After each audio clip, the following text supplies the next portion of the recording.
Massive earthquake just hours ago in Mexico, and here is the moment it struck in Mexico City. Frightened workers riding out the quake as the building is rocking. One person said, "We didn't know whether to run or fall on the floor." And out on the streets, mothers comforted their children until the quake passed, which seemed forever, as a highway bridge was no match for the quake. A car was pulverized. The epicenter of the quake was 115 miles outside the beach resort of Acapulco, and thousands of American travelers are in the quake zone there. One of them, the president's oldest daughter, Malia, and the White House weighed in on that today, as ABC's David Wright tells us about the moment of impact. The powerful 7.4 quake struck at noon local time, a violent shaking motion people felt all the way to Mexico City. ABC's Jose Cohen is there. As you can see, like in this building, people do not want to go back into their working place because there's been several replicas and people are afraid. Several bridges collapsed there. One truck was crushed, but so far there have been no reports of death. Estamos sintiendo horrible.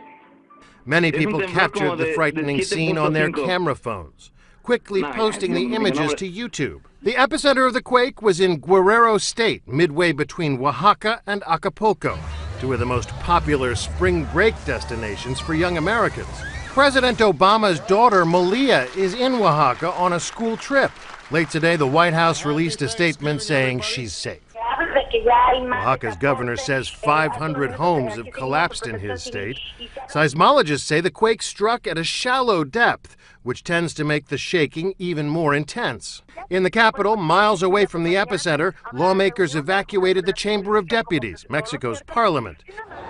And panicked office workers rushed into the streets, too scared to stay inside. I was on the 27th floor, said one woman. I felt a sudden drop, and then everything started to tremble. Mexico straddles one of the most active thrust fault lines in the Western Hemisphere. The big one, in 1985, killed more than 100,000 people. And David, what about all those fault lines running under California? Any additional seismic activity today? Well, Mexico's fault lines are linked to California, so it is natural to worry. But have a look at the U.S. Geological Survey maps. In the past hour, we've had one small quake, maybe two by now. Over the past 24 hours, a dozen or so, too small, most of them for anyone to feel. Over the past week, more than 300 small earthquakes. This is earthquake country after all, but the seismologists we spoke with today said this one in Mexico was too far away to have an impact here in California. Let's hope they're right.